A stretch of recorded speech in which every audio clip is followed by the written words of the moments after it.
Chowmein খেতে কিন্তু আমরা কম বেশি বাচ্চা থেকে বড় সকলেই ভীষণ পছন্দ করি।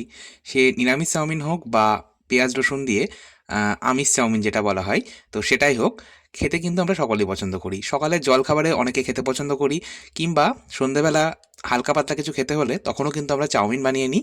আবার স্কুল কলেজ অফিসের টিফিনেও কিন্তু আমরা চাউমিন বানিয়ে থাকি। তো এর আগে কিন্তু আমি অনেক রকমভাবে চাউমিন আপনাদের বানিয়ে দেখিয়েছিলাম, তবে সেগুলো সম্পূর্ণটাই ছিল পেঁয়াজ রসুন দিয়ে বানানো চাউমিন।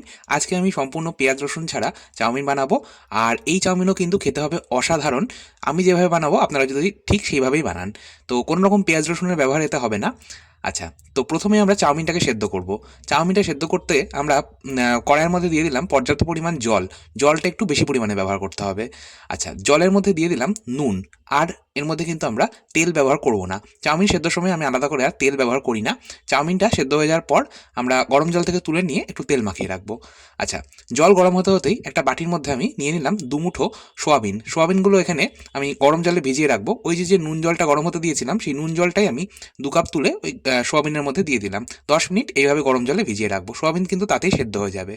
আচ্ছা, জল ভালো মতো গরম হয়ে গেছে, বয়েল আসতে শুরু করেছে। এই পর্যায়ে আমি চাউমিনগুলো দিয়ে দিচ্ছি। আমি যেহেতু পরিমাণে একটু বেশি বানাচ্ছি, তো সেই জন্য একটা বড় কড়াই নিয়েছি। আর এই ধরনের চাউমিন বা যে কোনো ইন্দো চাইনিজ রান্না করার জন্য একটু যদি বড় কড়াই নেওয়া হয় বা বড় পাত্র নেওয়া হয় তাহলে সুবিধা হয়, কারণ নাড়াচাড়া করতে ভীষণ সুবিধা হয়।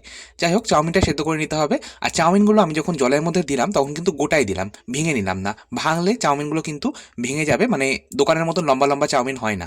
তো আমি গোটাই দিয়ে দিলাম। তো চাউমিনটা যাতে সম্পূর্ণটা জলের মধ্যে থাকে সেই মতো কিন্তু জলটা দিতে হবে। আচ্ছা, চাউমিন সেদ্ধ হতে খুব একটা সময় লাগে না, মোটামুটি 7 থেকে 8 মিনিট, বা কোনো চাউমিন সেদ্ধ হতে হয়তো 5 থেকে 6 মিনিটও লাগে। তো আমার কিন্তু এই চাউমিনগুলো সেদ্ধ হতে মোটামুটি 5 থেকে 6 মিনিটই সময় লেগেছে। গ্যাসের ফ্লেমটা হাই ফ্লেমেই ছিল। চাউমিন সেদ্ধ হয়ে গেছে কীভাবে বুঝবেন? হাত দিয়ে একটু কেটে নিতে পারেন, দেখবেন সুন্দরভাবে সেদ্ধ হয়ে গেছে। আবার একটু খুন্তির মাথা দিয়ে কেটে নিতে পারেন, তাহলেও কিন্তু বুঝতে পারবেন চাউমিনটা সেদ্ধ হয়ে গেছে। আচ্ছা, চাউমিনটা আমরা তৎক্ষণাৎ গরম জল থেকে তুলে নেব। গরম জলের মধ্যে কিন্তু রেখে দেবো না, তাহলে আবার বেশি গলে যাবে। আর গরম জল থেকে তুলে নেওয়ার পর আপনারা চাইলে ঠান্ডা জলে একবার ধুয়ে নিতে পারেন, তবে আমি আর ধুচ্ছি না। আমি ডিরেক্ট এর মধ্যে দিয়ে দিলাম সাদা তেল। ওই যে আগেই বলেছিলাম একটু তেল মাখিয়ে রাখবো। তেল মাখিয়ে রেখে দিলাম, চাউমিন কিন্তু একদম ঝরঝরে থাকবে। দোকানেও কিন্তু এই পদ্ধতিতেই চাউমিন সেদ্ধ করে তেল মাখিয়ে রাখা হয়। আচ্ছা, চাউমিনটা তেল মাখিয়ে রাখার পর আমি যে সোয়াবিনগুলো জলের মধ্যে ভিজিয়েছিলাম সেটা জল থেকে ছেঁকে তুলে নিলাম। আর সোয়াবিনের মধ্যে যে এক্সট্রা জলটা ছিল সেটাও কিন্তু হাত দিয়ে চিপে, মানে নিংড়ে বার করে নিলাম। আচ্ছা, এবার এখানে আমি দেখিয়ে দিচ্ছি আপনাদের কী কী সবজি আমি নিয়েছি।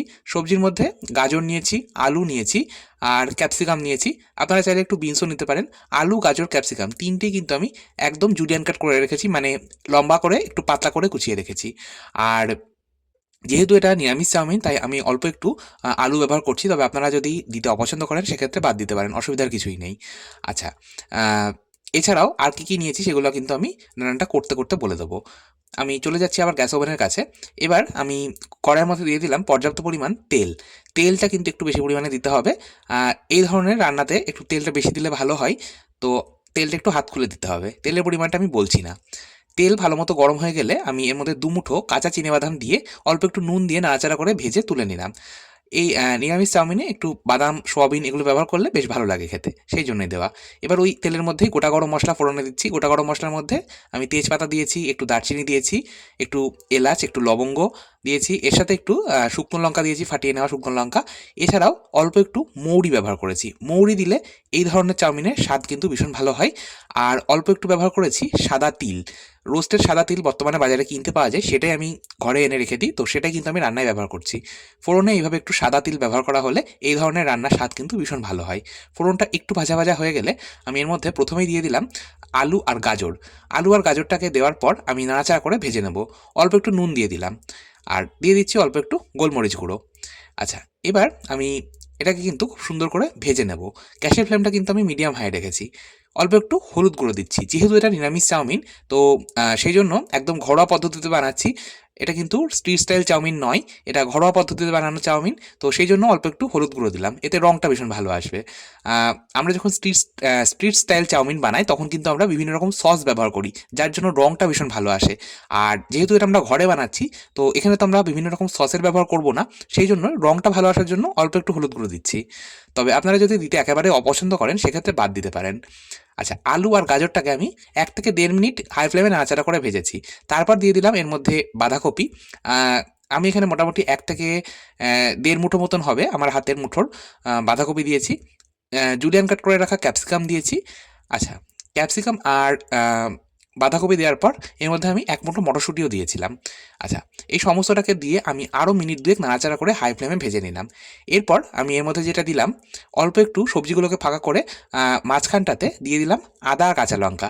আদা, কাঁচা লঙ্কা দুটোই আমি জুলিয়ান কাট করে মানে একটু লম্বা, লম্বা করে আদাটা কেটে রেখেছিলাম খোসা ছাড়িয়ে।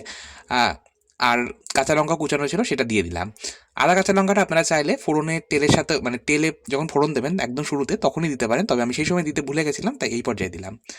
আর দিয়ে দিলাম সয়াবিন। সয়াবিনগুলো তো আগে থেকেই জল নিংড়ানো ছিল, সেগুলোও দিয়ে দিলাম। এবার এই সমস্তটাকে আরও মিনিট ২ এক নাড়াচাড়া করে ভেজে নেব যাতে আদার কাঁচা গন্ধটা চলে যায়। মোটামুটি ২-২.৫ মিনিট ভেজে নিয়েছি। গ্যাসের ফ্লেমটা এই পর্যায়ে আমি মিডিয়ামে করে দিয়েছিলাম। এরপর যেটা আমি দিয়ে দিলাম সেটা হচ্ছে টমেটো পিউরি। এখানে আমি একটা মোটামুটি মাঝারি সাইজ নয়, তার থেকে একটু বড়ই হবে। আমি টমেটোটাকে আ মিক্সিং জারে একদম ছোট করে কুচিয়ে নিয়ে একবার মানে ঘুরিয়ে নিয়েছি। একদম মানে পেস্ট বানিয়ে নিয়েছি। সেই টমেটো পেস্টটাই কিন্তু এখানে দিয়ে দিলাম। আমরা এতে কিন্তু কোনো রকম সসের ব্যবহার করব না। আ টমেটো কেচাপের ব্যবহারও করব না। কারণ বাইরে থেকে যে টমেটো কেচাপ আমরা কিনে আনি তাতেও কিন্তু পেঁয়াজ রসুন থাকে। যেটা উল্লেখ করা থাকে নো অনিয়ন গার্লিক, সেটা তো আলাদা ব্যাপার। তবে হাতের কাছে যেটা সবসময় পাওয়া যায় তাতে কিন্তু পেঁয়াজ রসুন দেওয়াই থাকে। তো আমরা কোনো রকম টমেটো কেচাপ ব্যবহার করব না। সেই জায়গায় আমরা এখানে এই যে টমেটো পিউরিটা ব্যবহার করলাম, এতেই কিন্তু একটা সুন্দর টেস্ট চলে আসবে। টমেটো পিউরিটা দেওয়ার পর আমি কিন্তু সবজির সাথে একবার ভালো মতো মিশিয়ে নিলাম। মানে টমেটোর কাঁচা গন্ধটা যতক্ষণ না যাচ্ছে ততক্ষণ পর্যন্ত কষিয়ে নিলাম। গ্যাসের ফ্লেমটা আমি এই পর্যায়ে লো মিডিয়ামে রেখেছিলাম। মোটামুটি ২ থেকে ২.৫ মিনিট ৩ মিনিট মতন আমি কষিয়ে নিয়েছি। তারপর আমি দিয়ে দিলাম এবার সেদ্ধ করে রাখা চাউমিনটা। তার সাথে আমি ভাজা বাদামটাও দিয়ে দিলাম। আচ্ছা, এবার এই সমস্তটাকে আমি সুন্দর করে মিশিয়ে নেব সবজি বা কষানো মসলার সাথে।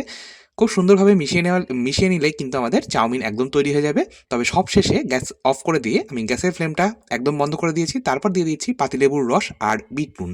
এখানে আমি একটা গোটা পাতিলেবুর রস ব্যবহার করছি। তবে আপনারা চাইলে এখানে ভিনিগার ব্যবহার করতে পারেন। মানে হোয়াইট ভিনিগার, যেটা আমরা নরমালি চাইনিজ রান্নায় ইউজ করে থাকি, সেটাই কিন্তু ব্যবহার করতে পারেন। তবে সেটা যদি ব্যবহার করেন, সবজি যখন ভাজবেন তখনই দিয়ে দেবেন।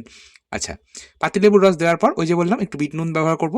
এইভাবে একটু বিট নুন দিলে টেস্টটা আরও বেড়ে যায়। সমস্তটা মিশিয়ে নিয়ে আমি পরিবেশন করছি। এই চাউমিনটা পরিবেশন করতে পারেন কুচনো শসার সাথে। আলাদা করে আর সস দেওয়ার কিন্তু প্রয়োজন নেই।